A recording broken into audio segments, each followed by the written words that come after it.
जी नमस्ते। ब्रह्म मुहूर्त के टाइम पूजन के बाद आपसे फिर से चर्चा करने का मौका मिला। कैसे हैं आप लोग? मेरा हमेशा प्रयास रहता है प्रभु के आशीर्वाद से, भगवान शिव के आशीर्वाद से, कि आप लोगों से प्रातःकाल ब्रह्म मुहूर्त के टाइम ही चर्चा करूं। ब्रह्म मुहूर्त के टाइम पूजन करने के बाद आपसे हमेशा प्रभु शिव जी के आशीर्वाद से चर्चा करने का मौका मिलता है। दोस्तों, आज हम देख रहे हैं कि मैं भी 2-3 दिन से सुप्रीम कोर्ट, माननीय सुप्रीम कोर्ट का आदेश देख रहा था कि वो डॉग को लेकर उन्होंने कोई निर्णय दिया है, और जो डॉग घूमते रहते हैं उनको लेकर शेल्टर होल्ड के लिए। तो उसमें कई लोग हमारे यहाँ प्रदर्शन चल रहे हैं उनको लेकर।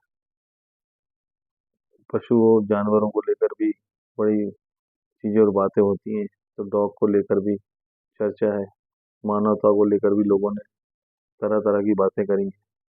लेकिन दोस्तों, मैं एक सवाल और पूछना चाहता हूँ कि हमारी गौ माता भी सड़कों पर जब रहती हैं तो उनको लेकर भी कई बार शोल्टर होल्ड और गौशाला में उनको भेजने की बात हुई, सब हुई।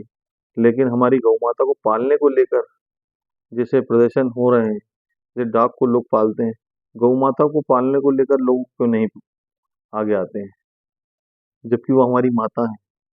हिंदू धर्म में सबसे ज्यादा सनातन धर्म में उनका महत्व है, लेकिन मैंने उनको लेकर कोई प्रदर्शन नहीं देखा। तो दोस्तों, इसमें एक चीज है कि इसमें भी सोचना चाहिए हम लोगों को। हम हिंदू धर्म में बड़ी बड़ी बातें करते हैं, सनातन की बातें करते हैं, लेकिन जब हमारी माँ की बात आती है तो हम उन्हें रखने में बड़ा परहेज करते हैं। जबकि हर परिवार में एक गौ माता या दो गौ माता पालना चाहिए, ये हमारा फर्ज है। हमारी माँ को, हमारी माँ की पूजा करना चाहिए, हमारी माँ का आशीर्वाद देना चाहिए, वो हमारी माँ है। तो गौ माता को लेकर भी इतने ही सिंसियर होना चाहिए लोगों को, जितना हम डॉग को लेकर है। जानवर बेजुबान होते हैं, उनको लेकर हमेशा एक संवेदनशीलता होनी चाहिए। उनके प्रति एक, हम लोगों में एक वो होना चाहिए, दया भाव। क्योंकि कहीं ना कहीं हमारी माँ है। डॉग भी हम लोगों के लिए इतने ही प्रिय हैं। उनको भी कहीं ना कहीं लेकर, अगर वो नुकसान पहुंचा रहे हैं तो कहीं ना कहीं शोल्टर हुड भी उसके लिए है। लेकिन सब चीजों पर विचार करना चाहिए दोस्तों। और सबसे बड़ी बात है कि गौ माता को लेकर भी विचार करना चाहिए। क्योंकि मैंने तो आज तक मेरे जीवन में तो कोई प्रदर्शन देखा नहीं। अगर उनके लिए, गौ माता के लिए कोई आदेश हुए हैं भेजने के लिए, तो कई लोगों ने प्रदर्शन किया, ऐसा तो कुछ देखा नहीं। तो मेरा तो उन लोगों से निवेदन है जो धर्म और हिंदू धर्म की बात करते हैं। कई लोग तो बड़ी बड़ी बातें करते हैं, तो उनको अपनी माता के लिए, गौ माता के लिए भी सोचना चाहिए, और उनको पालने के लिए एक प्रयास होना चाहिए। पूरे देश में एक इस पे बहस चढ़नी चाहिए कि गौ माता हमारी माँ है। उनको लेकर भी हर घर में जो हिंदू और सनातनी है, उनको एक गौ माता पालना जरूरी करना चाहिए। इस देश में कानून पास होना चाहिए कि हर घर में एक गौ माता का वास होना चाहिए। एक गौ माता पालना जरूरी है। तो दोस्तों, इन सब चीजों को लेकर ही मैं आपसे सुबह चर्चा करना चाह रहा था। प्रभु शिव के आशीर्वाद से मेरा मन में विचार आया, इसलिए मैंने आपके सामने रखा। मैंने यही सोचा, ये पशु और जानवर बेजुबान होते हैं, वो बेचारे क्या बोल पाते हैं। उनके साथ हमेशा अत्याचार, अन्याय होता है, और हम लोग देखते रहते हैं। सड़कों पर भी उनको बे तरीके से मार दिया जाता है।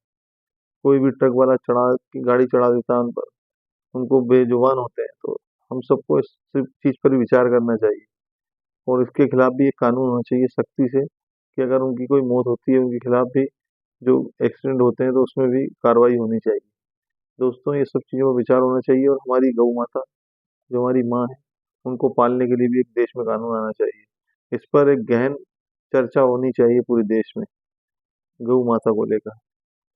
कई पार्टियां बड़ी बड़ी बातें करती हैं, लेकिन गौ माता वाली बात आती है तो वो उस पर विचार नहीं करती हैं। गौ माता हमारी माँ है।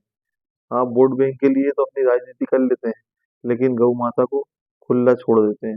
जबकि गौ माता हमारी माँ है, हमें उसे पालना चाहिए। हमारी माँ को ही हम नहीं पाल पा रहे तो जीवन में क्या कर पाएंगे। तो दोस्तों, मेरा आपसे यही निवेदन है, भगवान शिव के आशीर्वाद से गौ माता और डॉग का जो विचार, जो चल रही है चर्चा, उसको लेकर विचार होना चाहिए। और बड़ा संवेदनशील मामले हैं, इस पर माननीय सुप्रीम कोर्ट को भी और विशेष ध्यान देना चाहिए। आज के लिए दोस्तों इतना ही। जाने अनजाने कोई गलती हुई है तो माफ कीजिएगा। ओम नमः शिवाय, नमः शिवाय।